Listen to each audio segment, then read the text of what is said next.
मनुष्य अपने आप को कीटाणु रहित रखना चाहता है।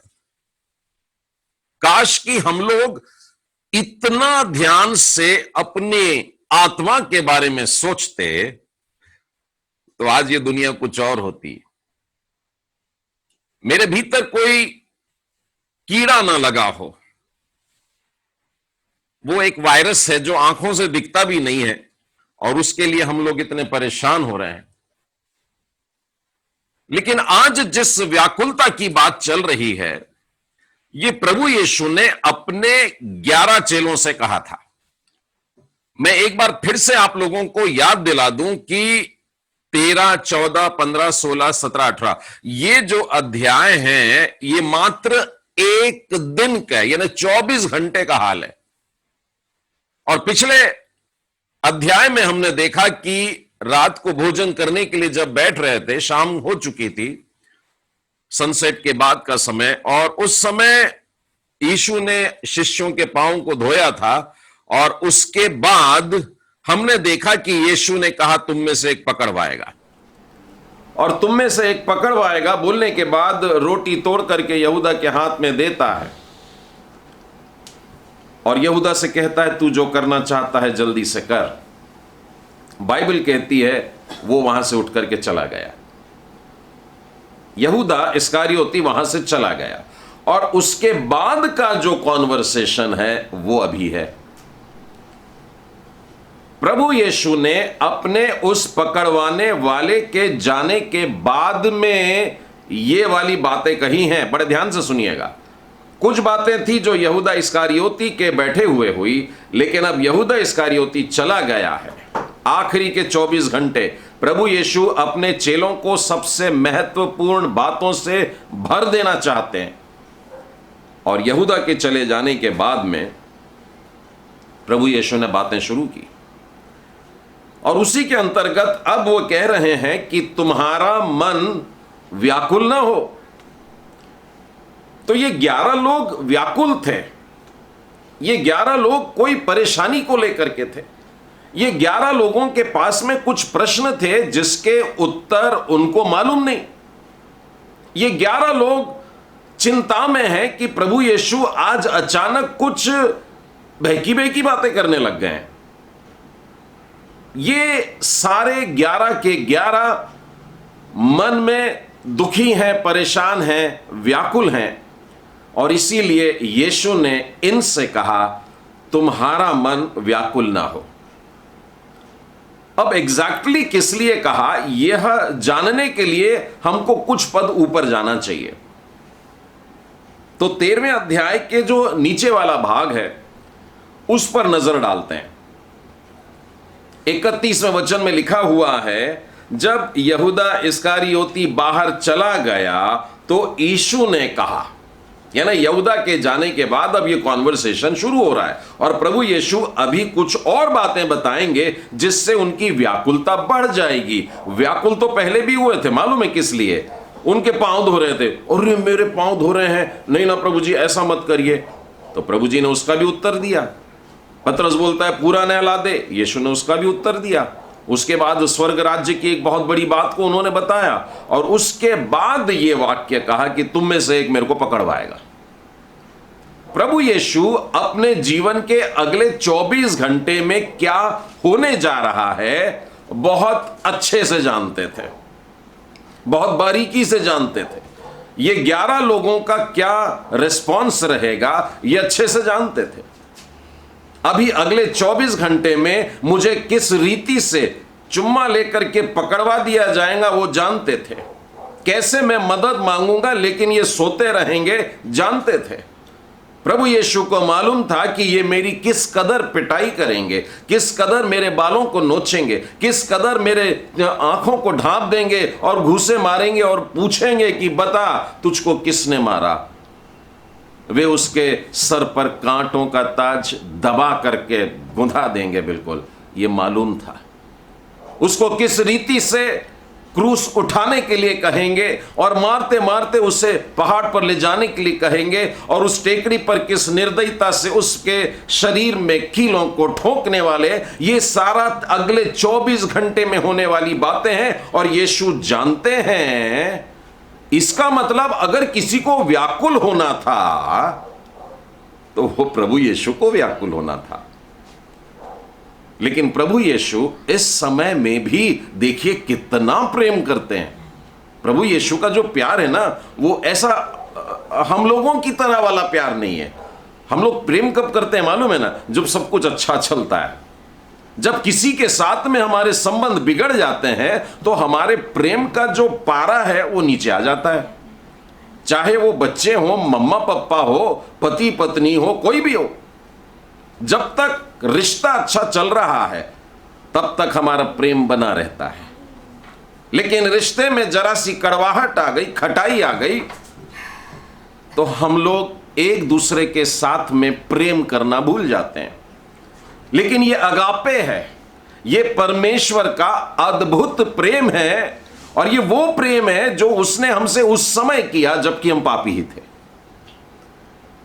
हम लोग खूबियों के कारण प्रेम करते हैं, अच्छाई के कारण प्रेम करते हैं, लेकिन प्रभु यीशु का कहना था मैं इस जगत में पापियों को बचाने के लिए आया हूं। तो जो व्यक्ति अपने आप को इस संसार में पापी समझता है, he qualifies to have the love of Jesus. और ऐसे अवस्था में जब प्रभु यीशु को व्याकुल हो जाना था, प्रभु यीशु लोगों की व्याकुलता दूर करके उन्हें शांति प्रदान कर रहे हैं। ये सारी बातें जो हो रही हैं आगे, ये बड़ी व्याकुल करने वाली बातें हैं और वे चेले व्याकुल भी हुए हैं। लेकिन यीशु कहता है तुम्हारा मन व्याकुल ना हो। प्रभु यीशु ने उसके जाने के बाद में एक वाक्य कहा, अब मनुष्य के पुत्र की महिमा हुई है। सब तो बैठे हैं, सब कुछ खाना पीना चल रहा है। यहूदा उठ करके अभी बाहर गया और शिमोन ने इशारे से पूछा कहाँ जा रहा है। यहूदा ने जवाब नहीं दिया और फिर शायद दूसरे चेले ने बताया हाँ वो कुछ प्रबंध करने के लिए गया होगा, फसह का दिन है और कुछ खरीदारी करनी होगी अर्जेंट वाली, हो सकता है उसके लिए निकल गया है। यानी शिष्यों को भी नहीं मालूम था कि यहूदा इस्करियोती पकड़वाने वाला है, लेकिन यीशु जानते हैं और यीशु ने इस प्रकार की बात कही है।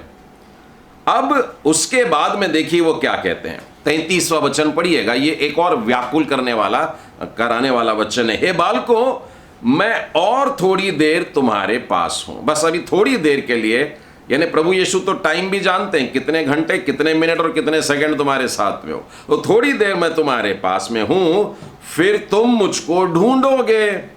और जैसा मैंने यहूदियों से कहा जहां मैं जाता हूं वहां तुम नहीं आ सकते, वैसा ही मैं अब तुमसे कहता हूं। यानी अभी तक मैं यहूदियों से बात कर रहा था, अभी तक मैं लोगों से बात कर रहा था, जनता से बात कर रहा था, लेकिन आज वही वाक्य मैं तुमसे कहता हूं कि थोड़ी देर के बाद तुम मुझको ढूंढोगे। इस बात का दर्द अंदाज लगाने के लिए आपको फिर एक बार चलिए किसी दुखी परिवार में चले जाते हैं। आप किसी के प्रियजन को आपने लेकर के गए हैं अस्पताल में और डॉक्टर ने उन्हें जांचा और डॉक्टर ने आकर के बाहर बड़ा उदास चेहरा बना दिया। आप डॉक्टर की उदासी देख करके व्याकुल हो गए और आप तुरंत बोलने पड़े, हाथ जोड़ने लगे, क्या बात है डॉक्टर साहब, क्या हुआ क्या हुआ, बताइए ना बताइए ना। और डॉक्टर साहब आपसे कहते हैं कि सॉरी हम कुछ ज़्यादा नहीं कर सकते और समय बहुत कम है।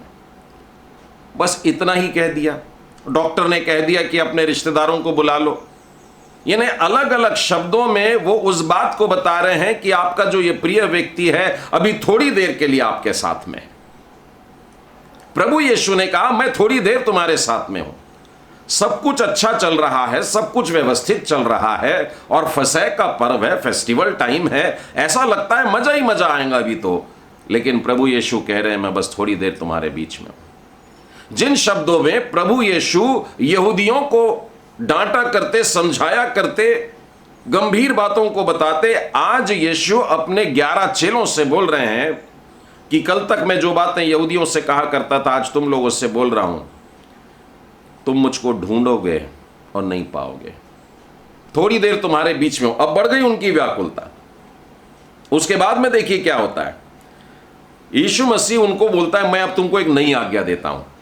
34वें वचन में लिखा है, मैं तुम्हें एक नई आज्ञा देता हूं। और 11 चेले एकदम ऐसे करके पास में आ गए, हाँ प्रभु जी बताइए कौन सी वाली आज्ञा।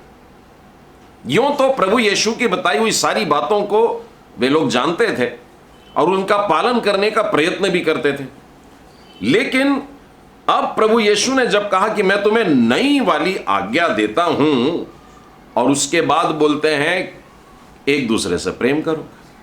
ए लो प्रभु जी, यही वाली बात तो आपने उस दिन भी बताई थी। सामरी स्त्री के सामरी व्यक्ति का जो अच्छा सामरी वाला उदाहरण दिए थे आपने। हाँ प्रभु जी, तब भी बताए थे कि अपने पड़ोसी से अपने जैसा प्रेम करने का है। और आपने ये भी बताया था कि परमेश्वर से प्रेम करो और सबसे प्रेम करो, ये बड़ी आज्ञा है। आपने प्रेम के बारे में बहुत बार बताया, फिर आज क्यों बोलते हो कि मैं तुमको नई आज्ञा देता हूं? प्रभु यीशु ने इस बात को अगले वाक्य में स्पष्ट किया, जैसा मैंने तुमसे प्रेम रखा है वैसा ही प्रेम तुम आपस में एक दूसरे से करो। प्रभु यीशु का जो प्रेम है वो अलग है। मनुष्य एक वो दूसरे से अलग अलग प्रेम करते हैं, उनका प्रकार अलग है। तो यीशु कह रहे हैं नई आज्ञा ये है कि ईश्वरीय प्रेम से, परमेश्वर के प्रेम से, जैसा मैंने तुमसे प्रेम रखा था वो वाला प्रेम तुम में होना चाहिए कि तुम आपस में एक दूसरे से प्रेम रखो। और 35वें वचन में देखिए यीशु क्या कहते हैं, यदि आपस में प्रेम रखोगे तो इस बात से लोग जानेंगे कि तुम मेरे चेले हो। तो चेले कैसे बनते हैं? बगल में बाइबल लेकर के चलने से यीशु के चेले नहीं बनते हैं। 3.5 बरस से प्रभु यीशु मसीह के साथ चल रहे हैं, उससे चेले नहीं बनते। हम में से कुछ लोग शायद 10 साल, 20 साल, 50 साल से चल रहे हैं, उससे चेले नहीं बनते। अगर हम प्रभु यीशु मसीह के चेले बनना चाहते हैं तो यीशु ने उनके जाने के पहले ये आखिरी आज्ञा में, नई आज्ञा में ये कहा कि तुम जब आपस में मेरे जैसा वाला प्रेम रखोगे उससे लोग जानेंगे कि तुम मेरे चेले हो गई व्याकुलता 3rd लेवल पे। ठीक है, पहले यहूदा ने बढ़वा दिया था, उसके बाद यीशु ने कहा मैं अभी जा रहा हूं, फिर तुम मेरे को ढूंढते रहोगे, व्याकुलता और बढ़ गई। और अब बोला कि तुम जो प्रेम करते हो वो वाला प्रेम नहीं, जो मैं कह रहा हूं ऐसा वाला प्रेम होना चाहिए, तब तुम मेरे डिसाइपल हो। ये और व्याकुलता बढ़ गई। देखिए अभी 3रे मंजिली पर पहुंच गई व्याकुलता। अभी खत्म नहीं हुई बात।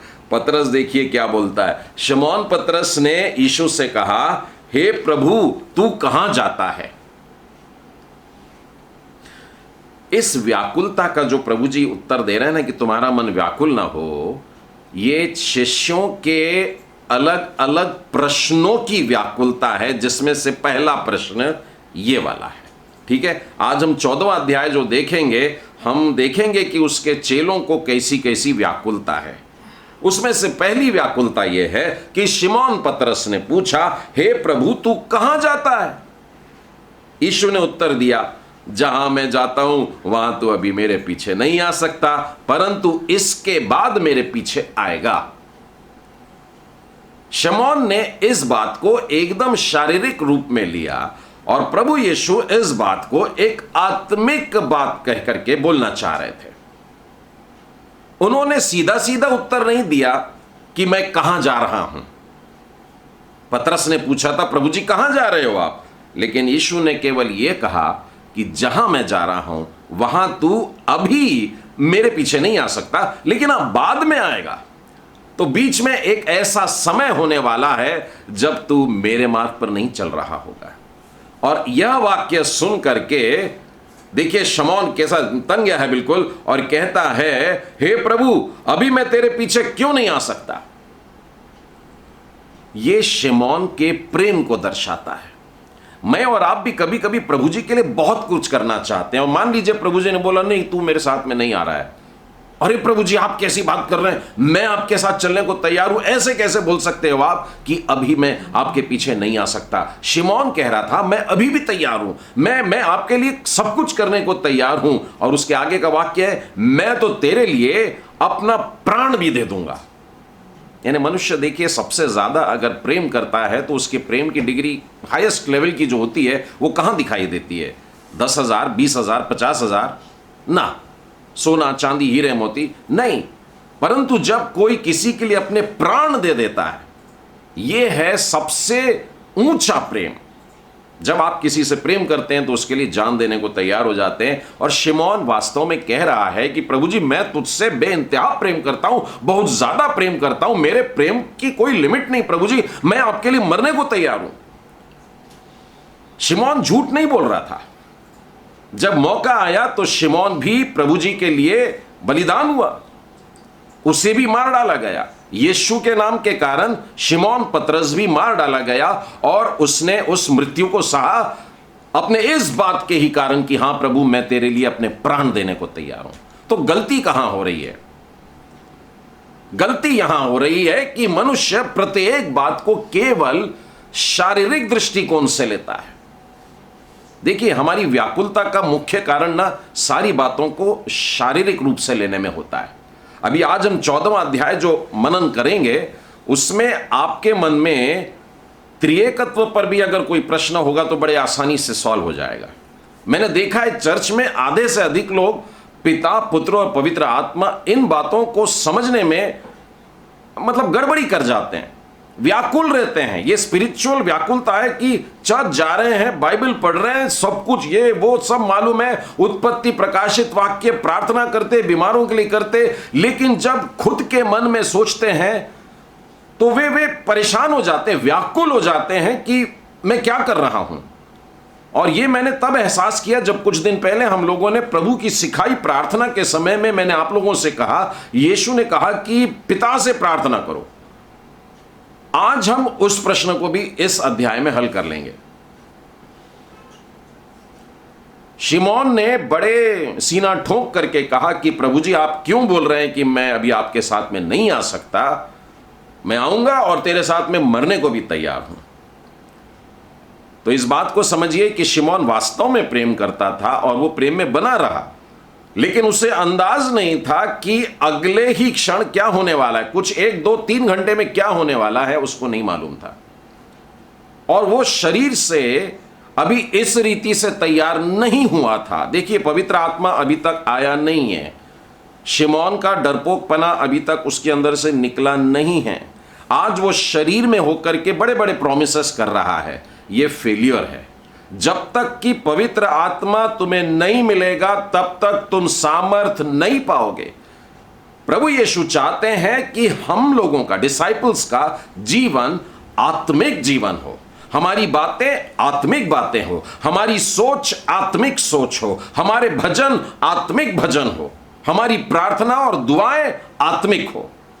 और यह तब संभव होता है जब परमेश्वर का पवित्र आत्मा हम में आता है। इस दिन शिमोन पतरस के भीतर परमेश्वर का पवित्र आत्मा नहीं है। तो ये वो पीरियड है जिसके लिए प्रभु यीशु ने कहा तू अभी मेरे पीछे नहीं चलेगा, लेकिन हां बाद में तू मेरे पीछे चलेगा। जिस मार्ग पर मैं जा रहा हूं उस पर तू आ सकेगा। और जब शिमोन ने बड़े कैसी बात करते प्रभु जी ऐसा बोल दिया, तब प्रभु यीशु ने एक और बात बोली और उसके बाद में देखिए व्याकुलता उसकी अभी 5वीं माले पर चढ़ने वाली है।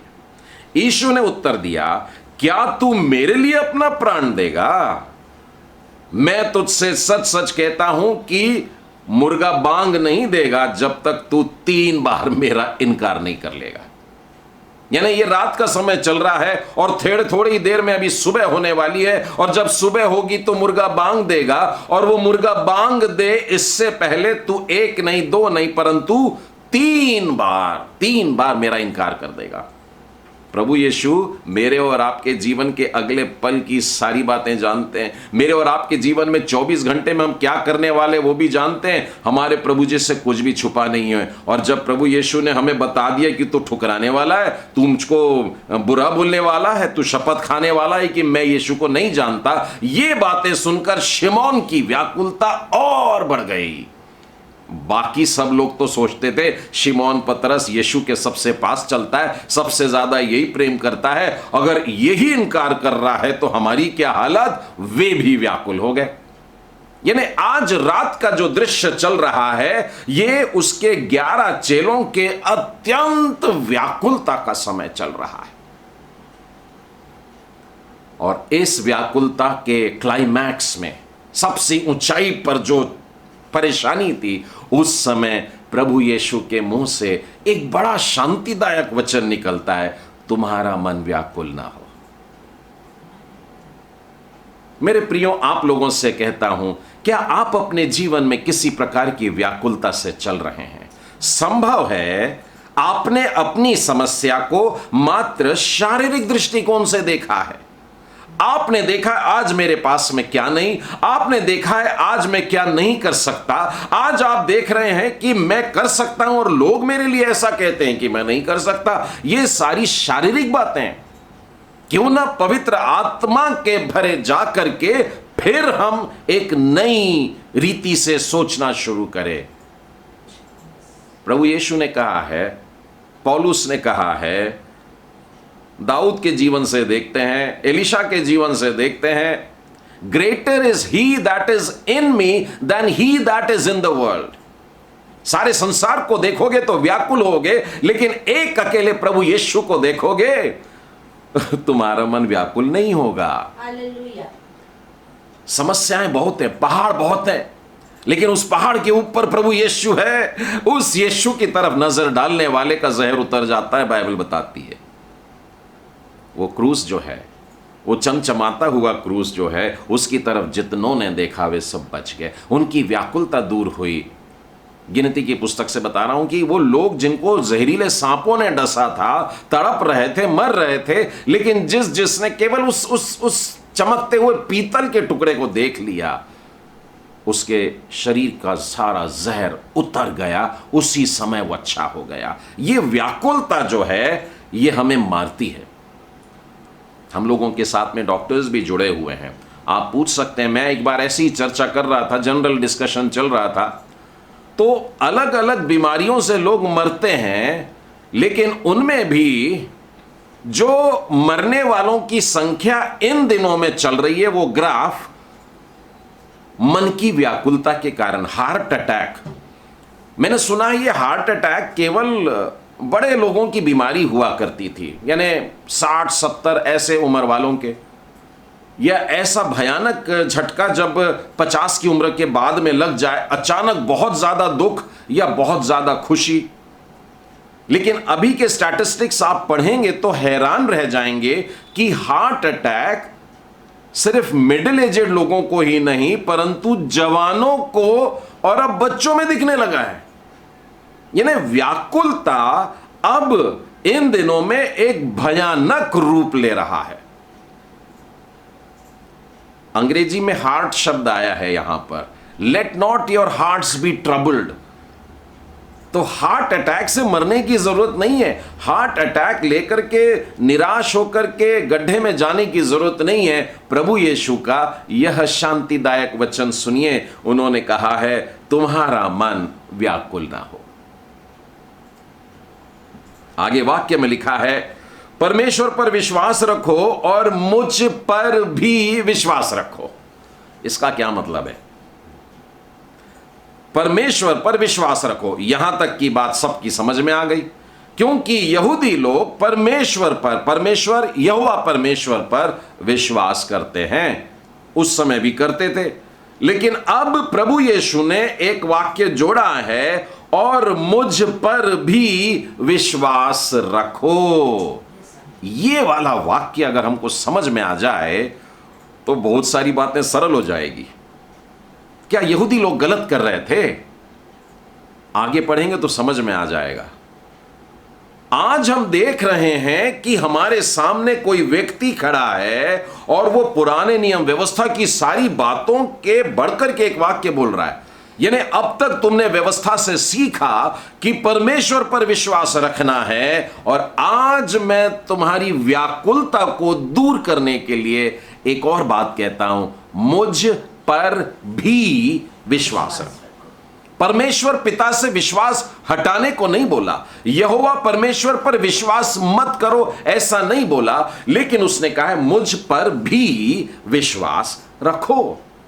प्रभु यीशु चाहते हैं कि हम पहले उसकी हस्ती को जाने, यानी यीशु को जाने, और जब हम जान जाएंगे कि वो स्वयं परमेश्वर है या परमेश्वर हमारे साथ में है, तो हम उस पर भी विश्वास करने लगेंगे। व्याकुल नहीं होना। मनुष्य साधारणता अपनी, जैसा इन दिनों में मैं देख रहा हूं, मृत्यु को लेकर के, कोरोना को लेकर के व्याकुलता को बनाए रखे हैं। अय्यूब की पुस्तक में अगर आप देखें, उसके 19वें अध्याय में एक बड़ा सुंदर वचन है। मैंने बहुत पहले भी एक बार बताया था, अय्यूब और उसके 19वें अध्याय और उसका 25वां वचन। ये देखिए, बीमारी की सबसे भयानक अवस्था में बाइबल में जितने भी बीमार लोग वर्णित है, उनमें से इस व्यक्ति को मैं बहुत बीमार देखता हूं, और इतना ज्यादा कि उसके शरीर पर भयानक भयानक फफोले आ गए, फोड़े आ गए। उसके परम मित्र उसके साथ में बैठे जब है तो कई दिनों तक तो मुंह से आवाज नहीं निकली, इस कदर वे दुखी हैं, व्याकुल हो गए। अय्यूब कहता है मुझे तो निश्चय है मेरा छुड़ाने वाला जीवित है। मैं 25वां वचन पढ़ रहा हूं, अय्यूब 19:25। मुझे निश्चय है, यानी मेरी बीमारी में लोग बोल रहे हैं अभी बहुत जल्दी मर जाएगा, लेकिन मुझे एक बात का निश्चय है, यानी मेरी व्याकुलता नहीं है, मैं व्याकुल नहीं हूं। तुम लोग जो ऐसा चेहरा उतार करके बैठे हो, अगर आप पूरा कॉन्वर्सेशन पढ़ेंगे तो आप 42 अध्याय में देखेंगे कि उसके दोस्त लोग जितने व्याकुल थे उतना व्याकुल ये नहीं था। उल्टा ये उनको शांति दे रहा था। बीमार को शांति दी जाती है, सांत्वना दिया जाता है, लेकिन यहां पर एक बीमार व्यक्ति इन लोगों के लिए दुआएं मांगता है। आखिरी अध्याय में भी अय्यूब है जो अपने दोस्तों के लिए दुआ करता है। क्यों? क्योंकि मुझे निश्चय है। निश्चय का मतलब क्या है? विश्वास। प्रभु यीशु ने इसी विश्वास के बारे में बोला है, तुम परमेश्वर पर विश्वास रखते हो, मुझ पर भी विश्वास रखो। कैसा विश्वास? मुझे तो विश्वास है कि मेरा छुड़ाने वाला जीवित है, मेरा छुड़ाने वाला, मेरा बचाने वाला जीवित है, और जो जीवित है वो अंत में पृथ्वी पर खड़ा होगा, और मैं अपनी खाल के इस प्रकार नष्ट हो जाने के बाद भी मैं शरीर में होकर परमेश्वर के दर्शन करूंगा। अय्यूब का बहुत बड़ा विश्वास। वो जानता है कि वो शरीर में मरने वाला है, और उसने अभी तक पुनरुत्थान के बारे में किसी ने कुछ बताया नहीं, लेकिन अय्यूब पुनरुत्थान पर विश्वास करता है। बहुत से मसीह लोगों को मैंने देखा है कि पुनरुत्थान के विषय में परेशान हो जाते हैं कि क्या सचमुच में मनुष्यों का पुनरुत्थान होगा, क्या अच्छे बुरे लोग ये सब जिंदा किए जाएंगे, क्या 1000 साल पहले मरा व्यक्ति भी उठ सकेगा। बाइबल तो यही कहती है कि मैं एक नया शरीर धारण करूंगा और अपने परमेश्वर के दर्शन करूंगा। प्रभु यीशु ने इसके तुरंत बाद में जो वचन कहा है, उससे यह बात साबित होती है कि अय्यूब का विश्वास एकदम सही विश्वास था कि एक दिन मैं मर जाऊंगा, और फिर एक दिन शायद 10 साल, 100 साल, 1000 साल, 2000 साल, लंबे समय के बाद में फिर से मैं अपने शरीर में आऊंगा और अपने परमेश्वर के दर्शन करूंगा। देखिए क्यों। दूसरा वचन कहता है, मेरे पिता के घर में बहुत से, कितने? बहुत से। बहुत से का मतलब 2, 4, 6, 8, 10 से नहीं होता। अगर 10 भी होते, 50 भी होते तो गिनती हो जाती, लेकिन कहा है बहुत से। क्या है? रहने के स्थान हैं, और यदि नहीं होते तो मैं तुमसे कह देता, क्योंकि मैं तुम्हारे जगह तैयार करने जाता हूं। रहने के स्थान है और बहुत सारे हैं। आपको मालूम है इन दिनों में सारी दुनिया के जितने भी स्पेस एक्सप्लोरेशन वाले हैं, वे केवल एक बात पर नजर लगाए हैं कि क्या इस पूरे संसार में, यूनिवर्स में कहीं जीवन है। वो जीवन को ढूंढ रहे हैं और इतने वर्षों में आज तक कोई भी ग्रह नहीं मिला जहां पर प्राणी मिल जाए। यानी मनुष्यों की तरह होना तो दूर, यानी कीड़े भी नहीं मिले, माइक्रोस्कोपिक बैक्टीरिया भी अभी तक नहीं मिले हैं। लेकिन बाइबल कहती है कि मेरे पिता के घर में बहुत से रहने के स्थान हैं, और प्रभु यीशु कहते हैं कि मैं उन्हें तैयार करने जाता हूं, मैं उन्हें व्यवस्थित करने जाता हूं। आपको मालूम है ये दुनिया कैसे बनी थी? परमेश्वर ने कहा और हो गई। परमेश्वर ने इस दुनिया को बोल करके बना दिया है।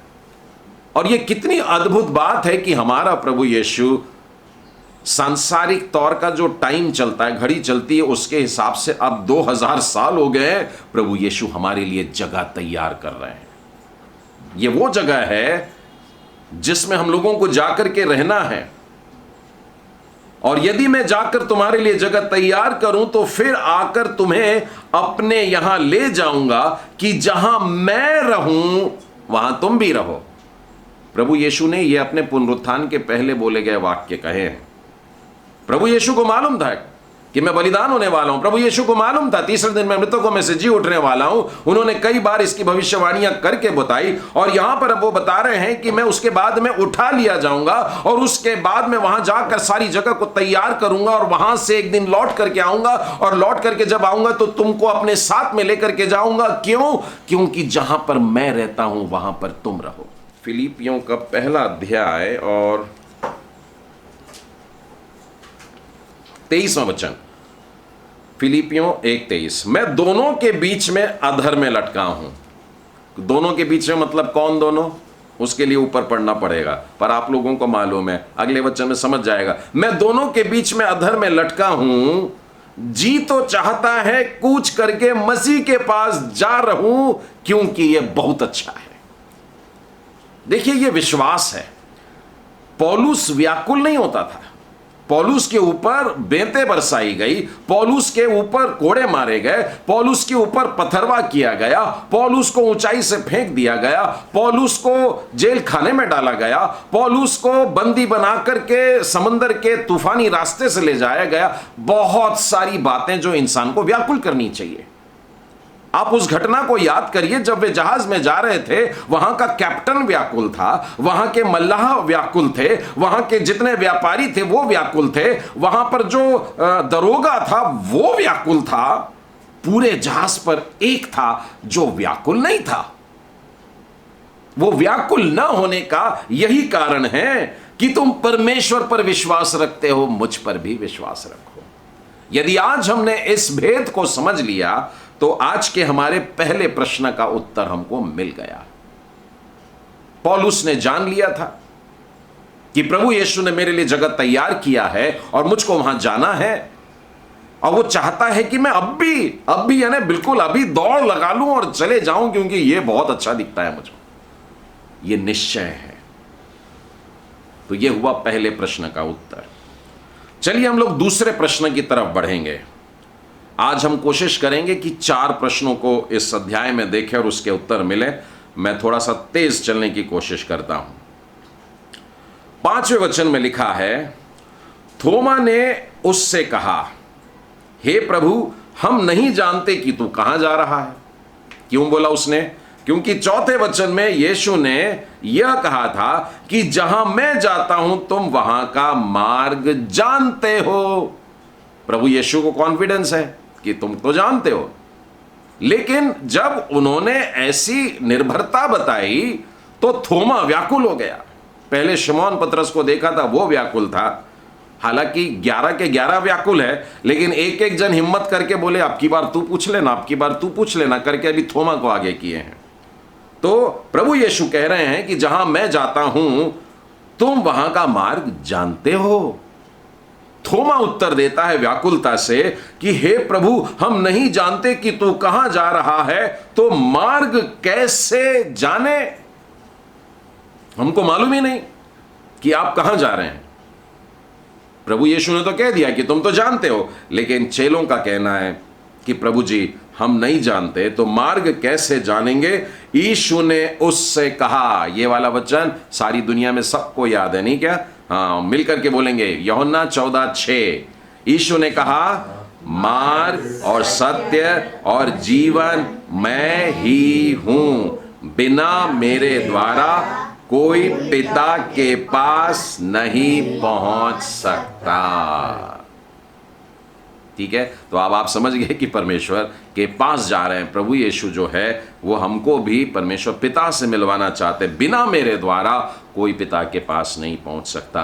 तो अब हमको परमेश्वर पिता के पास, यानी कि व्यवस्था की बातें जो परमेश्वर से हमको मिलाती हैं, उसको ढूंढने के लिए लोगों के अलग अलग कार्य थे, लेकिन अब प्रभु यीशु पर विश्वास करने के द्वारा हम पिता के पास में पहुंच सकते हैं। और प्रभु यीशु ने ये जो वाक्य कहा, ये अचानक बोला गया वाक्य नहीं है, परंतु अगर आप पूरा यूहन्ना की पुस्तक पढ़ेंगे, देखिए हमने अध्ययन शुरू किया था 4 अध्याय से, वहां पर हमने देखा कि यीशु ने कहा कि जीवन का जल मैं हूं। 5वें अध्याय में हम देखते हैं कि वो एक महान न्यायी है, और 6वें अध्याय में जहां बड़ी भीड़ को वो भोजन कराते हैं, वहां पर हम देखते हैं कि प्रभु यीशु जीवन की रोटी है। और 7वें अध्याय में देखते हैं कि वो आत्मा का भेजने वाला है। और वो 8वें अध्याय में हम देखते हैं कि यीशु ने कहा मैं जगत की ज्योति हूं। और 10वें अध्याय में भी हमने देखा कि प्रभु यीशु ने कहा कि अच्छा चरवाहा मैं हूं। और 11वें अध्याय में हमने देखा जब वो लाजर की कब्र के पास थे,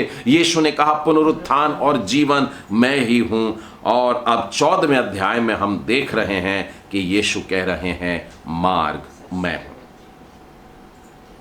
प्रभु यीशु ने अपने आप को मार्ग बताया। मार्ग के साथ साथ 2 शब्द और हैं, और उसमें कहा कि सत्य भी मैं हूं और जीवन मैं हूं और मैं ही हूं। यहां सिंगुलर में लेकर के आता है, one and only one way, one and only one truth, one and only one life. मार्ग मैं ही हूं, सत्य मैं ही हूं और जीवन मैं ही हूं। चलिए मार्ग के लिए मेरे साथ में निकालेंगे नीति वचन उसका 14वां अध्याय और उसका 12वां वचन। नीति वचन और उसका 14वां अध्याय और उसके 12वें वचन को देखेंगे। यहां पर यूं लिखा हुआ है, ऐसा मार्ग है जो मनुष्य को ठीक जान पड़ता है, परंतु उसके अंत में मृत्यु मिलती है। मनुष्यों ने मार्ग बना करके रखे, मनुष्य ने बहुत सारे मार्ग बना करके रखे। मैंने शायद ये घटना आपको बताया था, एक बार मैं अपने एक मित्र के घर में गया था, अन्य जाति में से था, और उसके घर के पहले ही कमरे में मैंने एक बड़ी सी फोटो देखा, कैलेंडर का था शायद, और उसमें मैंने देखा कि अलग अलग देवी देवताओं की तस्वीरें थी, और उसमें मैंने क्रूस भी देखा था। और वो सारे के सारे देवता या महापुरुष जो हुए हैं, उनमें से एक एक उजाले की लकीर उनके सिर से निकल रही थी और ऊपर जा रही थी, मतलब इससे निकल के वहां गई, उससे निकल के भी वहां गई, उससे निकल के वहां गई। तो इन्हें सारे के सारे लोगों की मिलकर के वो लाइट एक खास जगह पर पहुंच गई। मैंने उससे पूछा कि भाई जरा इसका अर्थ बताना, तो उसने कहा कि भैया आप क्रिश्चियन है ना, तो आप ये वाले से, मतलब कि ये यीशु ख्रिस्त है, तो यीशु ख्रिस्त वाले मार्ग से आप वहां पर पहुंच सकते हैं। मैं ये वाला धर्म का हूं तो मैं ये वाले मार्ग से आता हूं, वो वाला धर्म वो वाले मार्ग से आएगा। तो इस प्रकार से हम लोग सब एक जगह पर पहुंच जाएंगे। बाइबल क्या बताती है प्रियो? बिना मेरे द्वारा कोई पिता के पास नहीं पहुंच सकता, एक ही मार्ग है, दूसरा नहीं। मनुष्यों को जो मार्ग दिखाई देते हैं वे मिथ्या हैं, झूठे हैं, इल्यूजन हैं, और ये वो मार्ग है जिसके अंत में मृत्यु है। तो मनुष्य अपनी समझ से जब चलता है तो ठोकर खाता है। तू अपनी समझ का सहारा मत लेना, वरन संपूर्ण हृदय से परमेश्वर पर ही भरोसा रखना। तो आज हमें अगर व्याकुलता से बाहर निकलना है तो सच्चे मार्ग को ले लेने का है, और यीशु ने कहा मैं ही हूं। दूसरा शब्द उन्होंने जो कहा है वो है सत्य, और इसके लिए मैं चाहूंगा कि आप कुलूसियों का 2 अध्याय निकालेंगे। कुलूसियों उसका 2 अध्याय और उसका 3 वचन, और तीसरा इसमें, हाँ, ताकि उनके मनों में शांति हो और वे प्रेम से आपस में गठे रहें और वे पूरी समझ का सारा धन प्राप्त करें और परमेश्वर पिता के भेद को अर्थात मसीह को पहचान लें, जिसमें बुद्धि और ज्ञान के सारे भंडार छिपे हुए हैं। इस शब्द को समझिएगा। सत्य हम लोग जनरली क्या ना तथ्यों के लिए कहते हैं, मतलब आंखों देखी खबर सत्य मानी जाती हैं। किसी ने कोई बात कहा तो आप उनसे पूछ लेते हैं सच है क्या, सत्य है क्या। लेकिन यहां पर एक व्यक्ति है जो कह रहा है मैं हूं सत्य, यानी ये सत्य से ऐसा भरा हुआ है। ये अपने अंदर देखिए क्या रखता है। परमेश्वर कहता है जिसके अंदर बुद्धि और ज्ञान के सारे भंडार, अगला शब्द है छिपे हुए हैं। छिपे का मतलब दिखाई नहीं दे रहे हैं। यानी जब जब हमने प्रभु यीशु को देखा तो क्या देखा? एक सफेद कपड़े में पहना हुआ एक व्यक्ति जिसके कंधे तक के बाल है और मूंछ और दाढ़ी है और मुस्कुरा रहा है। इससे ज्यादा कुछ देखा? हाँ, शायद थोड़ी सी लाइट देख ली चारों तरफ, और क्या देखा? हाँ, वो जब गरीबों को देखता है तो तरस से भर जाता है, और क्या देखा? वो ही देखा जो हमारी ये वाली आंखें देख रही हैं। लेकिन बाइबल कहती है उसके अंदर कुछ छिपा हुआ है। और वो क्या छिपा हुआ है? दूसरे वचन में लिखा हुआ है परमेश्वर पिता के भेद। बुद्धि और ज्ञान की वो बातें जो परमेश्वर का भेद होती हैं, वे सब प्रभु यीशु के अंदर छिपे हुए हैं। अब जब प्रभु यीशु में हम पूरी तरह से समा जाएंगे, तब ये सत्य हमें प्राप्त हो जाएगा। जिन प्रश्नों के उत्तर आज तक हमको मिले नहीं हैं, जब ये प्रश्न के उत्तर हमको मिल जाएंगे, तब हमारी व्याकुलता दूर होती है। और इसीलिए यीशु ने कहा मुझ पर भी विश्वास रखो। उसके बाद में प्रभु यीशु ने कहा है कि जीवन भी मैं ही हूं। मेरे साथ में निकालिएगा पहला यूहन्ना और उसका 5वां अध्याय और उसका 12वां वचन देखेंगे। पहला यूहन्ना 5वां अध्याय, यहां पर यूं लिखा है जिसके पास पुत्र है, पुत्र यानी एकलौता पुत्र प्रभु यीशु मसीह, जिसके पास प्रभु यीशु है उसके पास जीवन है। मतलब A implies B, B implies C, यानी A is equal to B, B is equal to C, A is equal to C। गणित का एक लॉ है। यानी मेरे पास में अगर प्रभु यीशु है और प्रभु यीशु को मिल जाने के कारण मुझको जीवन मिल गया है, इसका मतलब प्रभु यीशु ही जीवन है। और जिसके पास परमेश्वर का पुत्र नहीं, इसका नेगेशन देखिए। अगर प्रभु यीशु जिसके पास में नहीं है, उसके पास में जीवन नहीं है। ये पिछले वाले उदाहरण से देखिए। कोई मित्र अगर आपको ऐसा मिल जाए जो कहे कि तू वो मार्ग से चल, मैं ये मार्ग से आता हूं, उसको ये वाली बात बता देना। उनको लगता है तेरे पास यीशु है, मैंने कब बोला कि तेरे पास जीवन नहीं है? तेरे पास भी जीवन है। उसको दूसरा भाग बताना, जिसके पास प्रभु यीशु नहीं है उसके पास में जीवन नहीं होता है। प्रियो, इन सारी बातों को जो हम संसार में देखते हैं सुनकर के व्याकुल होते हैं, लेकिन अगर हम परमेश्वर के वचनों से भरे जाएं, प्रभु यीशु से भरे जाएं, क्योंकि वचन ही देहधारी हुआ प्रभु यीशु है, उससे अगर भर जाते हैं तो हमारे सारी व्याकुलता लाने वाले प्रश्नों के हल हमको मिल जाते हैं। और जब सारे प्रश्नों के हल मिल जाते हैं, तब हम बड़ी आसानी से उसमें से निकल सकते हैं, व्याकुलता दूर हो सकती है। आइए तीसरे प्रश्न की तरफ अब आगे बढ़ते हैं। यहां पर देखिए किसको आगे कर रहे हैं। अभी फिलिप्पुस को बोल रहे हैं, भाई फिलिप्पुस तू संभाल ले। अभी थोमा बोला मैंने तो पूछ लिया, ठीक है। 8वें वचन में लिखा है, यूहन्ना 14:8, फिलिप्पुस ने उससे कहा, हे प्रभु जी, पिता को हमें दिखा दे, यही हमारे लिए काफी होगा। अभी तक क्या चल रहा था? पुराना नियम। अभी तक व्यवस्था की बातें थी। अभी तक जो भी कुछ था वो परमेश्वर यहोवा से ही विनती की जाती थी। और इस यहोवा परमेश्वर के लिए प्रभु यीशु ने एक शब्द बताया कि तुम उसे परमेश्वर पिता कह करके पुकारना। अब प्रभु यीशु के शिष्य, ये 11 चेले, यीशु से उनकी व्याकुलता दूर करे जाने के लिए एक एक करके प्रश्न पूछ रहे हैं। और अब उन्होंने पूछा कि परमेश्वर यहोवा के दर्शन करा दो। आपको मालूम है, बिल्कुल यही इच्छा प्रत्येक मसीही व्यक्ति में रहती है। मैं एक बार एक यूथ कैंप में था, जवान बच्चे थे, और उनमें से एक जन जो अपनी बुरी आदतों को छोड़ता ही नहीं था, उसके साथ में एक दिन रात को बैठ करके कुछ डिस्कशन कर रहे थे, तो उसका कहना था कि ब्रदर, एक बार अगर मेरे को प्रभु जी ने दर्शन दे दिया ना, उसके बाद मैं अपनी जिंदगी बदल डालूंगा, और जब तक वो दर्शन नहीं देगा तो मैं नहीं बदलूंगा।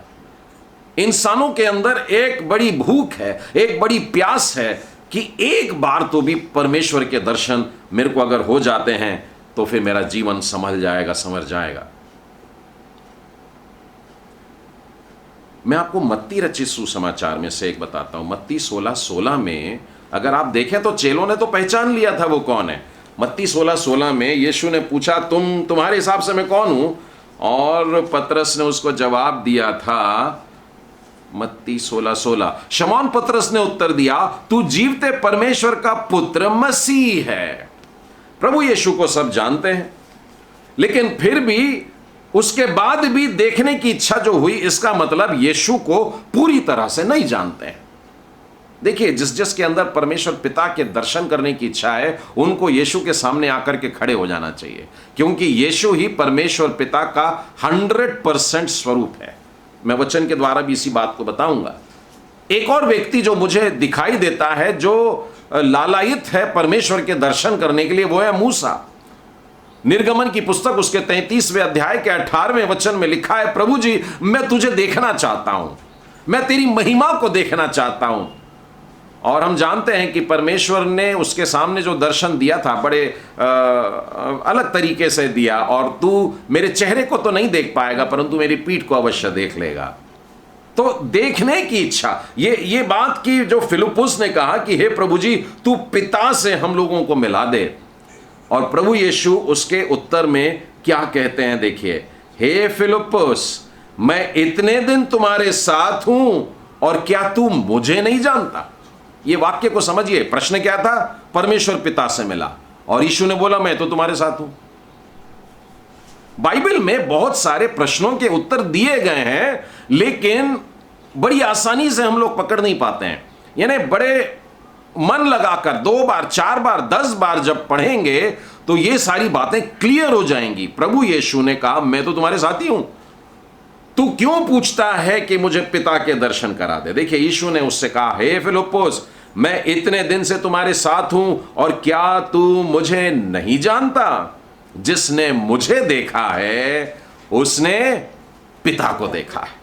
यानी इससे सरल उत्तर और क्या चाहिए?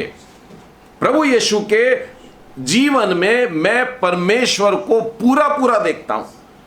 यानी परमेश्वर में जो कुछ देखना चाहता हूं वो प्रभु यीशु में है, और प्रभु यीशु में मैं जो भी कुछ देख रहा हूं, पाता हूं, ये तो सारी बातें वो वाली हैं जो परमेश्वर पिता की हैं। कोई भी बात अलग नहीं है, हटके नहीं है, एक्स्ट्रा नहीं है, सारी की सारी बातें बिल्कुल वैसी की वैसी ही है।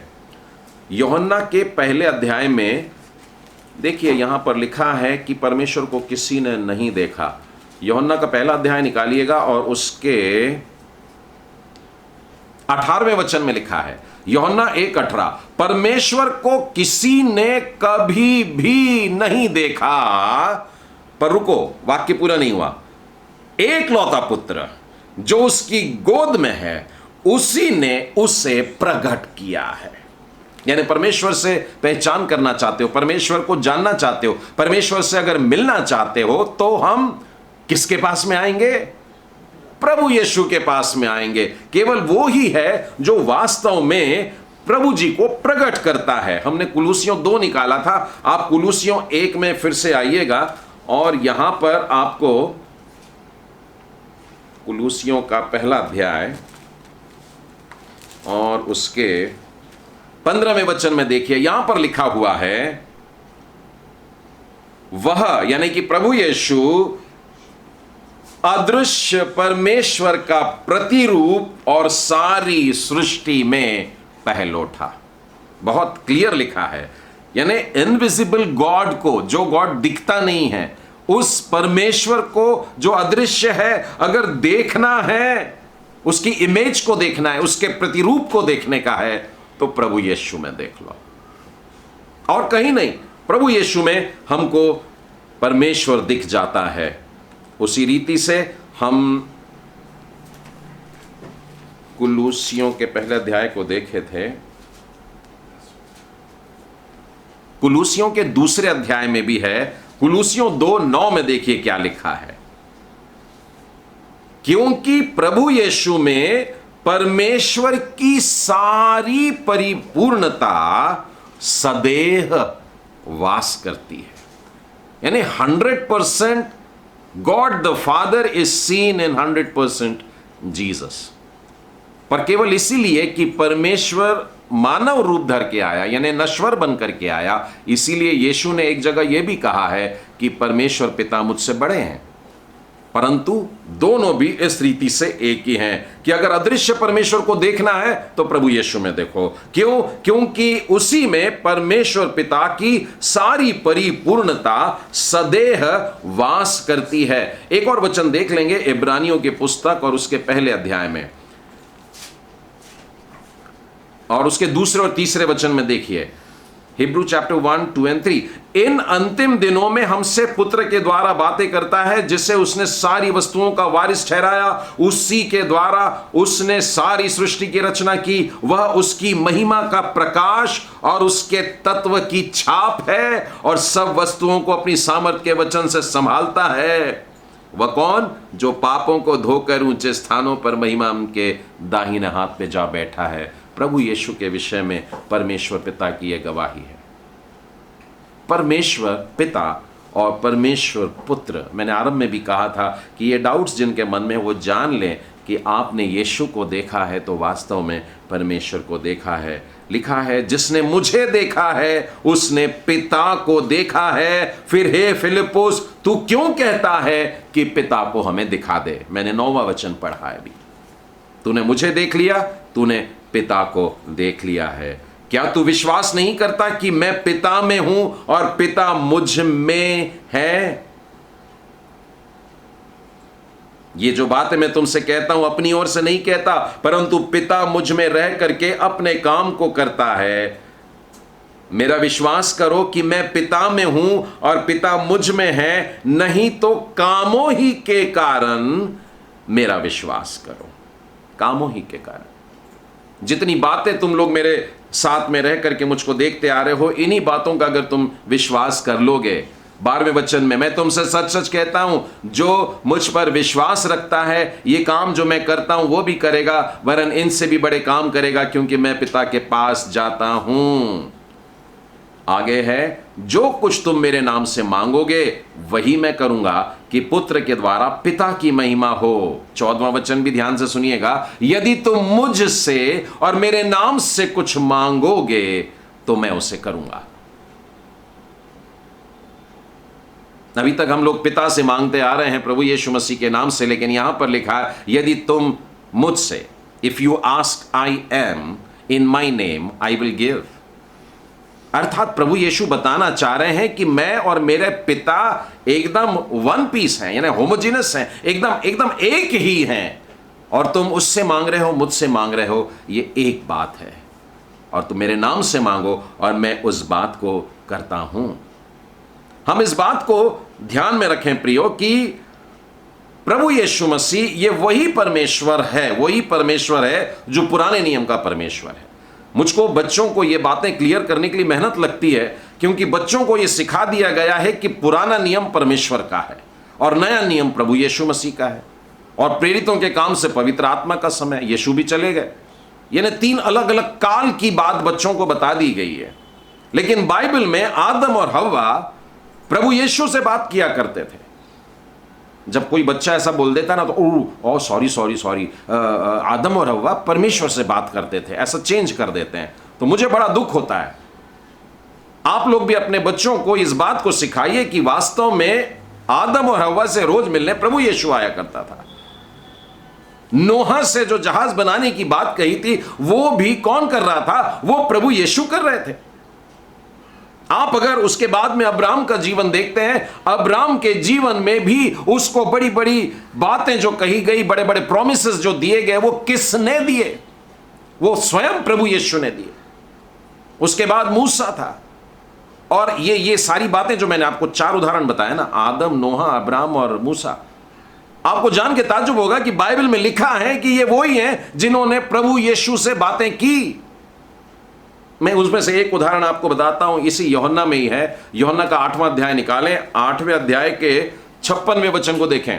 लिखा है, तुम्हारा पिता अब्राहम मेरा दिन देखने की आशा से बहुत मगन था और उसने देखा और आनंद किया। और एक और वचन वहीं पे लिखा हुआ है, इससे पहले कि अब्राहम था मैं हूं। यानी अब्राहम 12वें अध्याय में आया उत्पत्ति के, लेकिन उससे पहले भी मैं हूं, मतलब नूह के समय मैं हूं, और उसके पहले मतलब आदम और हवा के पहले मैं हूं, वरन सृष्टि में पहलोठा, सृष्टि का पहलोठा। यानी ये सृष्टि की रचना हुई तो सबसे पहले हम यीशु को पहले ही देखते हैं। तो आदम और हवा से बात करने वाला वही था, नूह से जहाज बनवाने वाला वही था, अब्राहम के साथ साथ चलने वाला वही था, 40 साल बादल में और आग में होकर के मूसा के साथ साथ आगे आगे चलने वाला भी प्रभु यीशु था। जो चट्टान जिसमें से वे पानी पिया करते थे वो भी प्रभु यीशु ही था। हम लोग जिसे परमेश्वर पिता कह करते आ रहे थे वो वास्तव में प्रभु यीशु ही है। मैंने एक बार और ये वाला वचन शायद आपको बताया था, आप देखें ये वाले वचन को,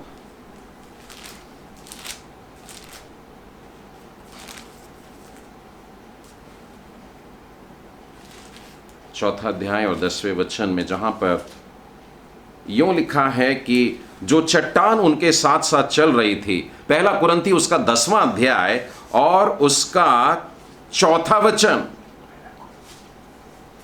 पहला कुरिन्थी 10वां अध्याय 3 और 4, और सबने बादल में और समुद्र में मूसा का बपतिस्मा लिया और सबने एक ही आत्मिक भोजन किया और सबने एक ही आत्मिक जल पिया। इजराइलियों ने जब वे मिस्र से निकल करके कनान की तरफ जा रहे थे, 40 बरस उनके आगे आगे चलने वाला कौन था? सबने एक ही, याद रखिएगा, यूहन्ना 14:6 कहता है, मार्ग मैं ही हूं, सत्य मैं ही हूं और जीवन मैं ही हूं, मैं ही हूं, one and only one, no other. और सबने एक ही आत्मिक जल पिया।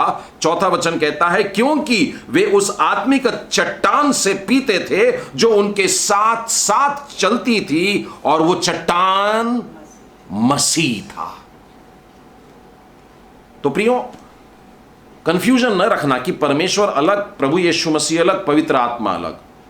बाइबल को अगर हम इस रीति से जान लेंगे तो सारे बुद्धि और ज्ञान का भेद रखने वाला यीशु हमारे अंदर आकर के रहेगा और इन सारी बातों को क्लियर करेगा, जिनके कारण हम मसीह लोग भी व्याकुल हो जाते हैं। ये बाइबल की एक पुस्तक समझने के लिए डर लगता है, व्याकुलता में रहते हैं, लेकिन हम इन बातों को देख करके जान जाते हैं कि ये वही है जो पहले था, ये वही है जो आज है, और ये वही है जो आने वाला है। प्रकाशित वाक्य निकालिएगा, प्रकाशित वाक्य उसका पहला अध्याय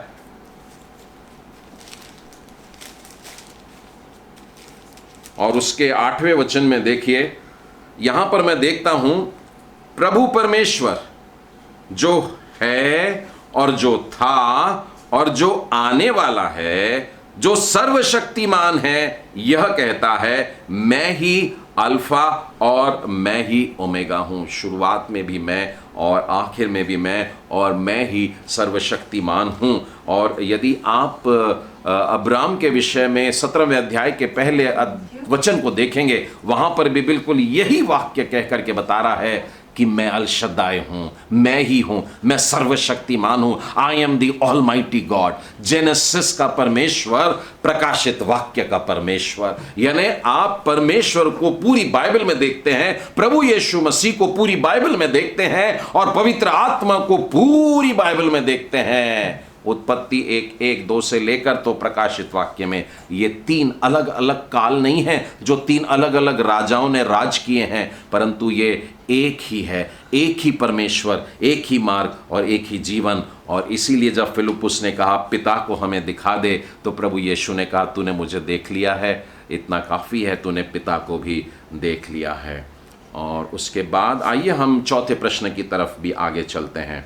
22वें वचन में पहला प्रश्न पूछा था शिमोन पतरस ने, दूसरा थोमा ने, तीसरा फिलिप्पुस ने, और अब हम चौथे और आखिरी प्रश्न की तरफ देखेंगे कि यहूदा जो इस्कारियोती न था, उसने कहा, हे प्रभु जी, क्या हुआ कि तू अपने आप को हम पर प्रकट करना चाहता है और संसार पर नहीं।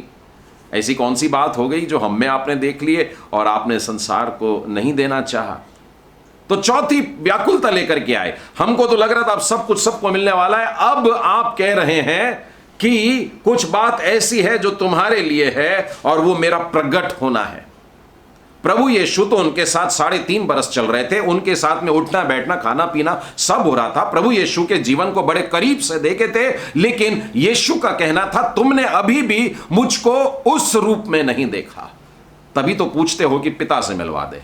तो अब मैं तुम पर प्रकट होने वाला हूं और ये वाली बात संसार पर या संसार की सोच पर चलने वाले लोगों पर प्रकट नहीं होगी।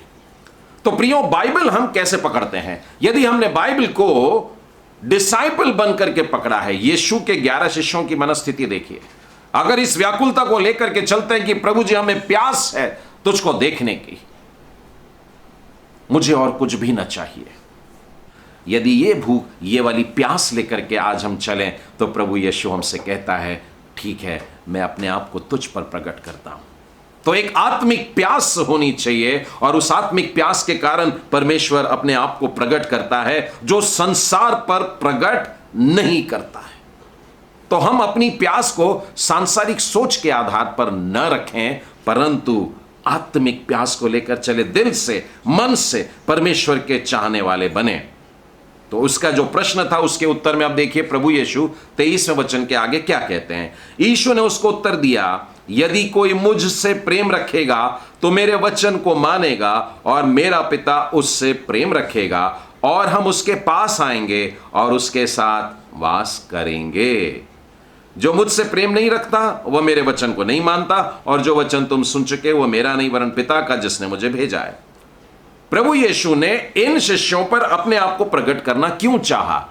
वचन को पहले सुनना है, वचन को ग्रहण करना है और वचन के अनुसार चलना है। छोटे बच्चों के साथ में जब हम चट्टान पर बुद्धिमान ने बनाया अपना घर वाली बात बताते हैं तो बच्चों को सिर्फ गाना गवा देते हैं, लेकिन पहाड़ी उपदेश के आखिर में ये वाली दृष्टांत को प्रभु जी ने जब बताया तो उसने बोला ये वो सारी बातें हैं जो तुम्हारा फाउंडेशन होना चाहिए।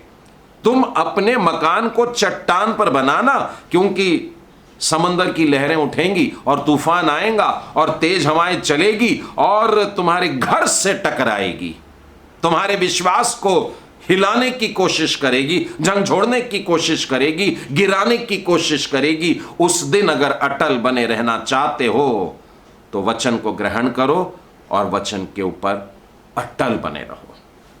जो ऐसा करेगा केवल वो ही है जो वास्तव में मुझे देख पाएगा। मैं उस पर प्रकट हो जाऊंगा क्योंकि वचन उसमें रहेगा, वचन को वो मानेगा, मेरा प्रेम उसमें बना रहेगा और परमेश्वर भी उससे प्रेम करेगा। परमेश्वर और मैं उसके पास आएंगे और वास करेंगे। शब्द पर गौर करना, परमेश्वर और मैं तुम्हारे अंदर आकर रहेंगे। कैसे रहेंगे? अगले वचन में लिखा है, 25वां वचन देखिए, उसके बाद ये बातें मैंने तुम्हारे साथ रहते हुए तुमसे कही। तुम्हारे साथ में रहते हुए इतनी बातें कही, अब इसके बाद में जो होगा वो प्रकट होने की बात है, अर्थात परमेश्वर पिता और परमेश्वर पुत्र, परमेश्वर पवित्र आत्मा होकर के तुम्हारे अंदर आकर के वास करेगा। 26वां वचन, परंतु सहायक अर्थात पवित्र आत्मा जिससे पिता मेरे नाम से भेजेगा वह तुम्हें सब बातें सिखाएगा और जो कुछ मैंने तुमसे कहा है वह सब तुम्हें स्मरण कराएगा। अद्भुत सामर्थ से भरने वाला है। इस एक वचन में मैं तीनों को देख रहा हूं, परमेश्वर पिता को देख रहा हूं, परमेश्वर पुत्र को देख रहा हूं, परमेश्वर पवित्र आत्मा को देख रहा हूं और चौथा व्यक्ति मैं अपने आप को देख रहा हूं और हम चारों एक हो गए। कितना अद्भुत! परमेश्वर पिता भेजेगा, पवित्र आत्मा को भेजेगा, यीशु कह रहा है पुत्र के कहने पर भेजेगा और वो आकर के तुम में वास करेगा। हम परमेश्वर के साथ में एक होने वाले हैं। जब परमेश्वर का आत्मा इस रीति से आता है तब वो सबसे पहले हमारी सारी व्याकुलता दूर कर देता है। प्रभु यीशु जो सारे भेदों को अपने भीतर लेकर रहता है, सारे उत्तरों को अपने भीतर लेकर रहता है, सारी सामर्थ को अपने अंदर लेकर के रहता है, वो जब हम में आके निवास करता है, प्रभु यीशु जो सच्चा अगापे प्रेम करता है, वो जब हमारे अंदर आके रहता है तो हम भी प्रेम करने लग जाते हैं, परमेश्वर के प्रेम से भर जाते हैं, तब शांति आती है। अगला वचन अब सुनिए, प्रभु यीशु क्या कहता है, मैं तुम्हें शांति दिए जाता हूं, मैं जा रहा हूं पर शांति दिए जाता हूं, अपनी शांति तुम्हें देता हूं, जैसे संसार देता मैं तुम्हें नहीं देता, तुम्हारा मन व्याकुल ना हो और ना डरे। आज इन वचनों को यहां पर रोकना चाहूंगा। हम लोगों ने व्याकुलता से शुरू किया था, प्रभु यीशु ने कहा था तुम्हारा मन व्याकुल ना हो, और फिर से बोला तुम्हारा मन व्याकुल ना हो। और ये दो व्याकुलता भरे वाक्यों से, यानी कि न होने का है व्याकुल, उसके बीच में प्रभु यीशु ने हमारे व्याकुलता से भरे 4 बड़े प्रश्नों के उत्तर हमको आज प्रदान किए हैं। और मैं चाहूंगा प्रियों कि आप इन वचनों पर मनन करते रहें, क्योंकि इनमें और भी अभी भी 14वें अध्याय में ही बहुत सारी भेद की बातें हैं। परमेश्वर आपको ये सारी बातें प्रकट करें, हम समझें हमारा रिश्ता प्रभु से, प्रभु यीशु से, परमेश्वर पिता से और पवित्र आत्मा से, हमारी ज़िंदगी आसान हो जाएगी। जबकि सारा संसार युद्ध के व्याकुलता में है। पहले तो सिर्फ कोरोना वायरस था, फिर और कोई बीमारियां आ रही हैं बताए हैं, भयानक वाली आ रही हैं बताए हैं, प्राकृतिक आपदाएं भी चल रही हैं, लेकिन अब ऐसा लग रहा है कि वर्ल्ड वॉर फिर से कोई ना हो जाए। जिस प्रकार से सब लोगों की तैयारी, ये सब व्याकुलता का समय है, लेकिन मुझे निश्चय है कि मेरा छुड़ाने वाला जिंदा है, और एक दिन मैं अपनी खाल में तो चला जाऊंगा, लेकिन एक नया शरीर धारण करूंगा और अपने सर्वशक्तिमान अल शद्दाई के सामने खड़ा रहूंगा, अपनी आंखों से उसके दर्शन करूंगा। परमेश्वर पिता को उसके इन वचनों के लिए धन्यवाद देते हैं। आइए हम लोग प्रार्थना करें। जय जयकार और स्तुति के साथ में प्रेमी परमेश्वर पिता आपके करीब आते हैं, हम आपके नाम को ऊंचा उठाते हैं। आप सर्वशक्तिमान परमेश्वर, अद्भुत परमेश्वर, प्रेम करने वाले परमेश्वर, दयालु परमेश्वर, अनुग्रहकारी परमेश्वर, पवित्र पवित्र पवित्र परमेश्वर है, स्तुति के योग्य परमेश्वर, स्वर्ग में विराजमान परमेश्वर, पृथ्वी पर हर एक पर नजर रखने वाले परमेश्वर। हे प्यारे प्रभु जी, आज के पवित्र वचनों के लिए धन्यवाद। इस 14वें अध्याय को हमने न जाने कितनी बार पढ़ा है प्यारे प्रभु, लेकिन आज एक बार फिर से आपने नए सिरे से हमें बैठा करके अपने पवित्र आत्मा के द्वारा हम में से हर एक को प्रभु जी स्पर्श किया है, छुआ है, और आपके हम और करीब आ पाए हैं। आज हमने देखा, हम मानो वो 11 चेलों के साथ में कोठरी में बैठे हुए आपके वचन को सुन रहे थे। हमारे भी यही प्रश्न है प्यारे प्रभु, और आपने उन सारे प्रश्नों का उत्तर दिया है। प्यारे परमेश्वर पिता, आपको धन्यवाद देते हैं इस बड़े भेद के लिए कि प्रभु यीशु को जिसने देखा उसने परमेश्वर पिता को देख लिया, और हम प्रभु यीशु पर विश्वास कर सकते हैं, और हम प्रभु यीशु के नाम से मांग सकते हैं, और वो पिता से हमारे लिए पवित्र आत्मा को मांगता है कि वो आ करके हम में निवास करे, ताकि हमारी व्याकुलता दूर हो।